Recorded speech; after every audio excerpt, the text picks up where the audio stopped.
숨겨진 돈에는 반드시 숨겨야 할 이유가 있습니다. 그리고 그 이유가 밝혀지는 순간 한 가문 전체가 무너졌습니다. 조선 후기 3대째 이어온 부양 양반 가문이 있었습니다. 가문의 어른이었던 시아버지가 노안으로 세상을 떠난 지 49제가 지난 어느 날이었습니다. 맏며느리 소연은 시아버지의 유품을 정리하다가 오래된 문갑 깊숙한 곳에서 낯선 전대 하나를 발견했습니다. 전대를 열어보니 그 안에는 상당한 양의 금과 은이 들어 있었습니다. 그리고 그 밑에는 낯선 이름이 적힌 차용증서 한 장이 함께 있었습니다. 소연은 순간 손이 떨렸습니다. 가문의 재산 장부 어디에도 이런 돈이 있다는 기록은 없었습니다. 소연은 이 사실을 남편에게 알렸습니다. 남편은 시아버지의 첫째 아들이었습니다. 그런데 전대를 본 남편의 표정이 이상했습니다. 놀라움보다는 무언가를 감추는 듯한 표정이었습니다.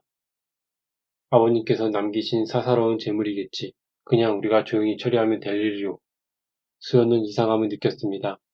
남편은 마치 이미 이 전대의 존재를 알고 있었다는 듯이 말했습니다. 당신은 이것을 알고 있었습니까? 남편은 잠시 머뭇거리다가 고개를 저었습니다. 아니, 처음 보는 것이오. 거짓말이었습니다. 수연은 확신할 수 있었습니다. 며칠 후 수연은 시동생을 만나 이 사실을 넌지시 물었습니다. 시동생의 반응은 더욱 이상했습니다. 놀라운 기색 없이 그저 낮은 목소리로 말했습니다. 형수님, 그 얘기는 아무 얘기도 하지 마십시오. 어찌 그런 말씀을 하십니까?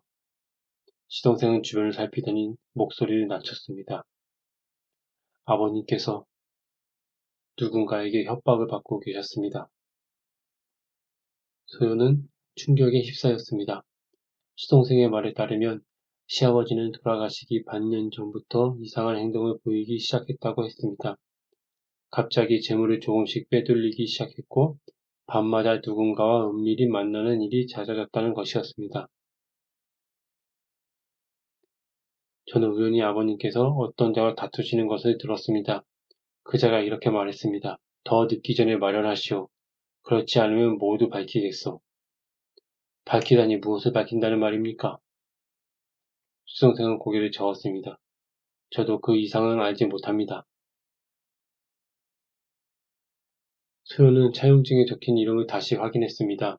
낯선 이름이었지만 고유 사람들에게 수소문한 끝에 그 이름의 정체를 찾아냈습니다. 골, 밖, 먼 마을에 사는 한 여인이었습니다. 소연은 은밀히 사람을 보내어 그 여인에 대해 알아보게 했습니다. 돌아온 소식은 충격적이었습니다. 그 여인에게 15살 된 아들이 하나 있었습니다. 그리고 마을 사람들 사이에서는 그 아이의 아버지가 누구인지에 대한 소문이 오래전부터 돌고 있었습니다. 바로 시아버지였습니다. 수연은 눈앞이 캄캄해졌습니다. 시아버지에게 숨겨둔 자식이 있었다는 것이었습니다. 그리고 그 전대의 돈은 그 여인과 아이에게 몰래 전달하던 것으로 보였습니다. 하지만 여전히 풀리지 않는 의문이 있었습니다. 시동생이 말한 협박은 무엇이었을까요? 단순히 숨겨둔 자식의 존재를 밝히겠다는 협박이었을까요? 아니면 더 큰 무언가가 있었을까요? 소연은 남편을 다시 추궁했습니다. 이번엔 남편도 더 이상 숨기지 못했습니다. 마침내 진실을 털어놓기 시작했습니다. 사실 나도 알고 있었소. 아버님께 숨겨둔 자식이 있다는 것을. 그렇다면 어찌 저에게 숨기셨습니까? 남편은 깊은 한숨을 내쉬었습니다. 가문의 명예 때문이었소. 만약 이 사실이 밝혀지면 우리 가문 전체가 웃음거리가 될 것이오. 하지만 소연은 여전히 의문이 풀리지 않았습니다. 만약 단순히 명예를 지키려는 것이었다면 왜 시아버지는 죽기 직전까지 협박에 시달렸던 것일까요? 소연은 다시 그 여인을 조사하기 시작했습니다. 그리고 놀라운 사실을 하나 더 발견했습니다. 그 여인은 단순히 시아버지의 숨겨둔 정인이 아니었습니다. 15년 전 그녀는 원래 이 가문에서 일하던 여종이었습니다. 그리고 그녀가 가문을 떠난 시점은 정확히 소연의 남편이 태어난 해와 겹쳤습니다. 소연의 머릿속이 복잡해졌습니다.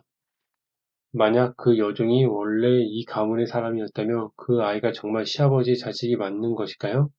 아니면 훨씬 더 복잡한 사정이 있는 것은 아닐까요? 소연은 다시 그 여인을 은밀히 만나기로 결심했습니다. 직접 진실을 듣기 싶었습니다. 직접 진실을 듣고 싶었습니다. 여인을 찾아간 소연은 그녀에게서 전혀 예상치 못한 이야기를 들었습니다. 저는 협박을 하지 않았습니다. 오히려 협박을 받은 쪽은 저였습니다. 소연은 귀를 의심했습니다. 이게 무슨 말씀이십니까? 여인은 눈물을 흘리며 말하기 시작했습니다. 15년 전 그녀가 가문을 떠난 진짜 이유는 시아버지의 정인이 되어서가 아니었습니다. 당시 큰아들, 그러니까 소연의 남편이 저지른 어떤 잘못을 그녀가 목격했기 때문이었습니다. 도련님께서 사람을 다치게 하셨습니다. 사고였지만 그 일로 한 사람이 목숨을 잃었습니다. 소연은 온몸이 굳었습니다. 저는 그 사실을 알고 있었기에 어르신께서 저를 멀리 보내셨습니다. 그리고 매달 조용히 돈을 보내주셨습니다. 침묵의 대가였습니다. 그렇다면 협박은 누가 한 것입니까? 여인은 고개를 저었습니다. 협박한 것은 제가 아니라 죽은 자의 가족이었습니다. 그들이 진실을 알고 어르신께 돈을 요구하기 시작했습니다. 어르신께서는 그 돈을 마련하시느라 재산을 조금씩 빼돌리셨던 겁니다. 모든 진실이 드러났습니다. 시아버지가 숨긴 돈은 정인을 위한 것이 아니라 아들의 죄를 덮기 위한 대가였습니다. 그리고 그 협박은 15년 전 억울하게 죽은 자의 가족이 보낸 것이었습니다. 시아버지는 죽는 순간까지 아들의 죄를 홀로 짊어지고 있었습니다.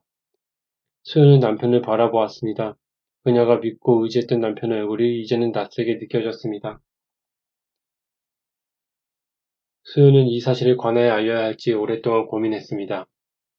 시아버지는 이미 세상을 떠났고 남편은 15년 전의 죄로 이제 와서 처벌을 받아야 할까요?